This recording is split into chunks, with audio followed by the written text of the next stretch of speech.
Hi, this is Jenny Langley, author of the new Maudsley Training Manual, and in this video we're looking at exercise 3.1, which looks at the potential benefits and potential pitfalls of each of the animal metaphors. So remember that the animal metaphors are a light-hearted way of looking at carers' instinctive reactions to the eating disorder when it comes into the house. And typically carers arrive at the workshop saying, nothing's working, my loved one's behaving like a monster, we're terrified of making things worse. Okay, so let's have a look at each animal in turn. So the ostrich carer, potential benefits. So carers might say, well, it shows I believe that my loved one can sort out her own problems. I don't need to be overprotective. If it's a dad or a mum, a full-time worker, they might say, well, being an ostrich allows me to provide for my family. I can go to work and keep a clear head to do a proper job. And another benefit might be, well, it might just be a passing phase. We went to the GP and the GP says, yeah, it's often a passing phase. So let's not make too big a deal about it. Potential pitfalls might be, well, if I ignore it, it's not going to go away. And very often carers will come to the workshop saying, I just hoped it would go away, and it just didn't. It's just got worse and worse. The loved one might feel that I don't care about them. If I'm just, maybe I haven't noticed that their pain and their distress. And it is a bit of a British stiff upper lip, let's not go down that emotional route. So let's not talk about these things. Okay, the jellyfish carer, benefits might be, well, it's emotionally intelligent. It's good that I can show my feelings. It shows I'm human. I need that release to let out my emotions, and it role models it's okay not to be okay. But on the other hand, potential pitfalls, when I'm really, really emotional, it can make my loved one feel worse and more ashamed and more guilty. Everyone just gets more and more upset, like we just all get more and more upset and everyone's crying and shouting. If I can't keep calm, how can I expect my loved one to keep calm? And the atmosphere just gets worse and worse and worse. Okay, the kangaroo carer, lots of benefits seemingly. That is a very caring and loving approach. Why wouldn't you want to be like that, looking after your loved one when they're ill? It is very appropriate for a young child or someone who's ill just for a day or two. It makes me feel good to be a kangaroo carer. I'm a protective person. Potential pitfalls, though, are that it can be overprotective. It kind of suggests to the sufferer that the world is a really dangerous place and I don't believe that he or she can go out and look after themselves. It doesn't give my loved one a chance to make mistakes or take risks. And so they're going to stay in that childlike state and not want to take responsibility. And obviously they feel safe, so why would they change?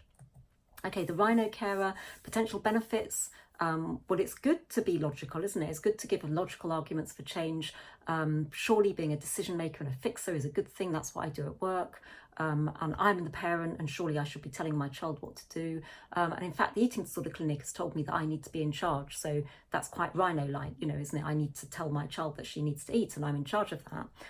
The potential pitfalls are that you just end up engaging in an argument with the eating disorder voice or the eating disorder bully. So the eating disorder voice will shout back louder if you keep arguing with logic. It kind of can reinforce the eating disorder voice arguments. The sufferer might think, whoa, you're a real control freak. Certainly the sufferer might think, you just have got no understanding of what I'm going through. You don't care, you don't even try to understand. And the rhino carer can come across as being very over-controlling. Okay, the terrier. So the benefits of the terrier, well, a terrier is really persistent and never gets up and has got loads of ideas and, just keeps bombarding the sufferer with new ideas. And terriers are really loyal, so very loving, but the potential pitfalls is it becomes across as nag, nag, nag, nag, nag, and the sufferer just gets fed up of all the constant nagging and criticising and hostility, and so just zones out completely from the messages. The loved one feels very misunderstood, and everyone just gets really emotionally drained very quickly. Okay, so the dolphin carer, so the benefits of the dolphin carer are many.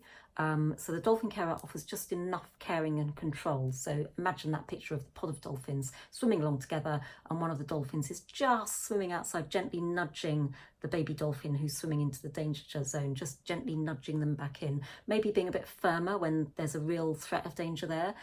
So for example, when medical risk is high.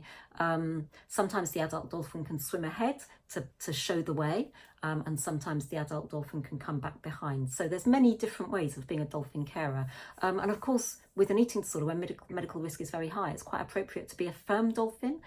So now I need to step in and take control because you're very ill and I need to get you to the hospital or take you to the clinic immediately because we need to get expert help for that. Okay, and then the St. Bernard carer. So the St. Bernard offers just enough compassion and consistency. So in the face of any avalanche or trauma, the St. Bernard carer is there, unfailing, reliable, dependable. The St. Bernard is very good at picking up when things aren't quite going right. So safety is paramount. Always, very, very aware of what's going on. And the St. Bernard is able to instill hope, whatever happens, we can get through this together. And the St. Bernard, of course, has patience of a saint and offers that unconditional love, whatever happens. So you can see with all the animal metaphors, there's no right or wrong answer. It's just, if something's working, do more of it. If it isn't working, then think about it, review, reflect, try something else. Maybe if you're being a bit too much rhino or a bit too much kangaroo, try to become a little bit more dolphin or a little bit more St. Bernard. But it's all about small steps and little experiments. And if you do this for just 5 to 10 minutes a day, you will start to see a difference. So thank you for watching this video. I hope you found it helpful. All of the videos and worksheets from the manual can be found at www.newmaudsleycarers-kent.co.uk. Thank you.